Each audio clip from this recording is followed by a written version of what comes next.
तो गाइस, अगर आप लोगों को मेरे वीडियोस पसंद आ रहे हैं तो प्लीज आप मेरे चैनल को सब्सक्राइब कर दीजिए। सुप्रीम स्वॉर्ड वार के इस एपिसोड के स्टार्टिंग में मुईवान ऐसा हंस रहा होता है और मुईवान को ऐसा हंसते हुए देखकर वो विच कहती है कि ओहो, तुम कुछ देर के बाद मरने वाले हो तो अब भी हंस रहे हो तुम। ये बोलने के बाद उसकी पैरों के नीचे से एक आइस की नोकेली रास्ते की तरह कुछ बनने लगता है और वो उसको मुईवान की तरफ अटैक करने के लिए आगे भेजने लगती है। तभी मुईवान ये देखने के बाद सिटी लॉर्ड को उठाता है और अपने पीठ में बिठाता है और उसके बाद उस अटैक को डॉज कर लेता है ऊपर जंप करके। अभी ये देखने के बाद वो गोल्डन बाला वाले विच कहते हैं कि बच्चे, क्या तुझे एक इंटरेस्टिंग चीज बताऊं? अगर मेरे गोल्डन नीडल किसी के हार्ट पर भी चुभा दिया गया और उसने अपने मार्शल स्पिरिट को नहीं जगाया तो उसके लिए एक ही चॉइस होता है और वो चॉइस है मौत। और तुम उस मरने वाले बंदे के लिए इतना मेहनत कर रहे हो, जो भी हो तुम दोनों आज मरोगे, तो इससे कुछ फर्क नहीं पड़ता तुम मुझे बचाना चाहते हो या नहीं। ये बोल के मुईवान पर एक अटैक कर देते, तभी मुईवान भी उस अटैक को स्लैश कर देता है। विच के बात को सुनने के बाद वो सिटी लॉर्ड की सांस चेक करने लगता है। करने के बाद सोचता है कि अरे यार, इसका सांस तो नहीं चल रहा, जो भी हो मैं इसे यहाँ पर नहीं छोड़ के जा सकता हूँ। ये बोल के उस विच पर 9 अल्टीमेट ब्लोस ऑफ क्लाउड से अटैक कर देता है। ये देखने के बाद वो विच बोलती है कि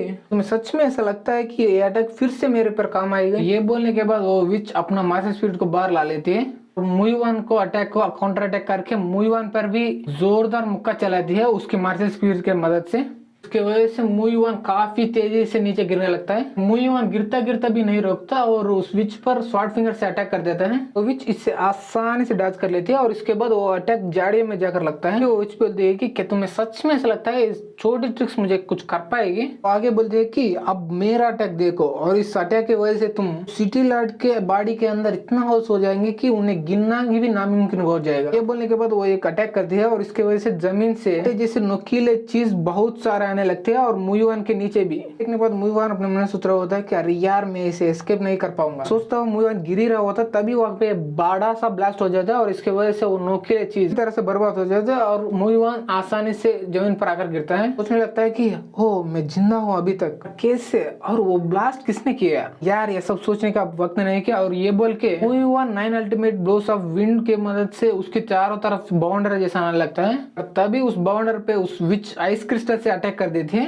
इस बाउंडर की वजह से वो आइस क्रिस्टल्स पीछे जाकर उस विच को भी लग जाते हैं। इस वजह से वो विच थोड़ा पीछे ढके लग जाते हैं। तभी मुईवान वो हवा में उठकर है कि ये मेरा फाइनल मूव है और इससे सभी खत्म हो जाएगा। देखने के बाद वो विच भी थोड़ा डर जाता है और मनी मन सोचने लगती है अरे यार, ये मेरे लिए अच्छी बात नहीं। तभी मुईवान बोलता है कि मेरा फाइनल स्टेप है यहाँ से भागना, सर्कुलर स्टेप्स की मदद से हम बाद में मिलेंगे विच। ये बोलकर मुईवान वहां से जाने लगता है। ये देखने के बाद वो विच पूरे गुस्से से कहते हैं कि तेरे माँ का हिम्मत कैसे हुई मुझे बुद्धू बनाने की, और ये बोल के वो मुईवान के पीछे जाने लगती है। तभी मुईवान वहां पर ही रुक जाता है और एक ईविल स्मेल के साथ कहता है कि तुम फंस गई। तभी उस विच के पीछे से झाड़ियों के अंदर से एक स्वॉर्ड फिंगर से अटैक आ जाता है। वैसे वही अटैक थी जिसने मुईवान उस विच पर किया था और वो विच डॉज कर दिए कुछ समय पहले। वो स्वॉर्ड फिंगर आप पीछे से आकर उस विच के पेट के आर पार हो जाती है। सभी चीजों को देखने के लिए मुईवान नहीं रुकता, वो सिटी लॉर्ड को लेकर वहां से भागने लगता है। सब भागता भागता काफी दूर आ जाता है और तभी वो सिटी लॉर्ड कांपने लगता है। मुईवान बोलता है कि थोड़ी देर और सब्र करो सिटी लॉर्ड, मैं तुझे सिटी में ही ले जा रहा हूँ, वहां पे तेरा इलाज करेंगे। तभी मुईवान कुछ नोटिस कर लेता है,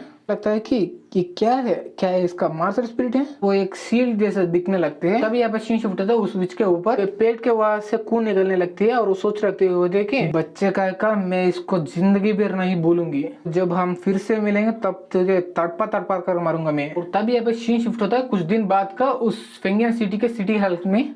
पर सिटी लॉर्ड बेड पर बैठा हुआ होता है और उसके पास मुईवान भी बैठा हुआ होता है और मुईवान बोल रहा होता है कि मुझे यकीन ही नहीं हो रहा इन सभी के दौरान तुम अपने मार्शल स्पिरिट को अवेकन कर चुके हो। सिटी लॉर्ड बोलता है कि ये कितना सिंपल दिख रहा है, उतना सिंपल बिल्कुल भी नहीं है। तभी वो अपने मार्शल स्पिरिट को बाहर लाता है और बोल रहा होता है कि तुम्हें याद है जब मैं यूनिकॉर्न से फाइट कर रहा था तब मैं शील्ड को ही यूज कर रहा था? तभी मुईवान बोलता है कि हाँ मुझे याद है और मुझे ये लगा था कि तुम शील्ड के साथ इसीलिए फाइट कर रहे थे क्योंकि वहाँ पे और कोई भी हथियार नहीं था। सच बात तो ये थी तुम्हारा मार्शल स्पिरिट है एक शील्ड है और इसीलिए तुम इसके साथ फाइट कर रहे थे। तभी ये सुनने के बाद सिटी लॉर्ड बोलता है कि हाँ, मेरा बहन जितना टैलेंट नहीं था कल्टिवेशन में, फिर भी मैं अपना मार्शल स्पिरिट को कल्टिवेट करता रहा।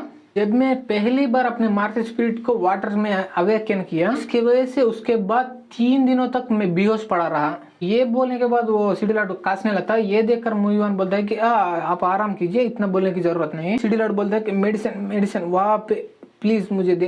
तभी मुईवान उस मेडिसिन को उस सिटी लाइट को दे देता है और वो मेडिसिन को अपने हाथ में लेता हुआ सिटी लाइट बोलता है कि उस 3 दिन के बाद उठने के बाद वो डॉक्टर ने बोला था मैं अपने मार्स स्पिरिट को अवेकन करने के लिए थोड़ा कमजोर हूँ, इसी वजह से मेरे पास मार्स स्पिरिट है पर उससे मैं कल्टिवेट नहीं कर पाऊंगा। अगर मैं कल्टिवेट करने की कोशिश करूँ तो मेरा बॉडी ऐसा ही नहीं पाएगा, मेरा मौत वहीं पर हो जाएगा। और इन सभी बातों के बाद भी मैं अपने मार्स स्पिरिट को कल्टिवेट करता रहा बचपन से ही। इस वजह से मैं की ओपनिंग रील में पहुंच चुका हूँ। तो सभी चीज इस मेडिसिन की वजह से ही मैं कर पाया हूँ अभी तक, क्योंकि ये स्पेशल मेडिसिन है, ये की को सप्रेस करती है, इसीलिए मेरा बॉडी कल्टिवेट करने के बाद भी इसे सहता रहा और मैं अभी तक जिंदा हूँ। और ये सुनने के बाद मुयान बोलता है कि तो ये ऐसी बात है, पर उस गोल्डन नीडल ने तुम्हारे मार्शल स्पिरिट को फोर्सफुली अवेकन किया, तो क्या इस मेडिसिन तुम पर अभी भी काम करेगा क्या? ये सुनने के बाद वो सिटी लाइट उस मेडिसिन को लेते हुए बोल रहा होता है कि ये काम करता है या नहीं मुझे पता, पर मेरे पास और कोई चॉइस नहीं है। और ये बोलकर वो मेडिसिन ले लेता है, तभी की वजह से उसके मुंह से खून आने लगता है। तभी ये देखकर मुयन तो डर जाता है और पूछता है कि क्या ये वर्क नहीं कर रहा है क्या? ये सुनने के बाद सिटी लाइट बोलता है कि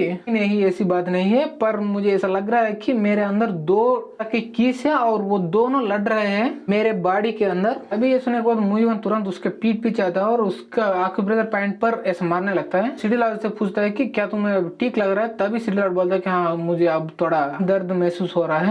ये सुनने के बाद मुयन अपने मन में सोच रहा होता है कि सिर्फ दर्द कम करने के लिए कुछ आक्यूप्रेशर पॉइंट्स को टेम्पररी ब्लॉक कर चुका हूँ, पर ये कुछ ही समय के लिए काम आएगा। इस प्रॉब्लम को सॉल्व करने के लिए मुझे परमानेंट सोल्यूशन चाहिए और इसके लिए मुझे फिर से उस गोल्डन बालों वाला विच से मिलना पड़ेगा। तो तभी यहाँ पे सीन शिफ्ट होता है उस रिफ्ट क्लाउड माउंटेन पे रात के समय का। वन उस विच के लिए वहाँ ढूंढ रहा होता है, तभी वो एक ब्रांच पर आकर रुकता है। सोचने लगता है कि मुझे वो गोल्डन बाला वाला विच डायरेक्टली नहीं मिलेगी, तो इसलिए मुझे उन दोनों चमचे को ढूंढना चाहिए, उनको टॉर्चर करके मुझे उस विच के बारे में और कोई इन्फॉर्मेशन मिल सकता है। ये सोचता हुआ वो नीचे तरफ देखता है, तभी वो बंदे की बॉडी जमीन पर देखता है और वो सोचने लगता है कि इसे देखकर मुझे ऐसा लग रहा है कि ये उन दोनों में से एक चमचे का यूनिफॉर्म है। तभी वो नीचे कूदा बोलता है कि और देर किस बात का, उसको मैं पकड़ूंगा, टॉर्चर करके उस विच का इन्फॉर्मेशन पता लगाऊंगा। जब वो नीचे आकर देखता है तभी वो एक लड़की उस चमचे को घसीटता हुआ ले जा रहे होते हैं कहीं पर। और इसी के साथ हमारे ये वीडियो यहीं पर खत्म हो जाता है। वीडियो अच्छे लगे तो लाइक कर दे, सब्सक्राइब कर दे, शेयर कर दे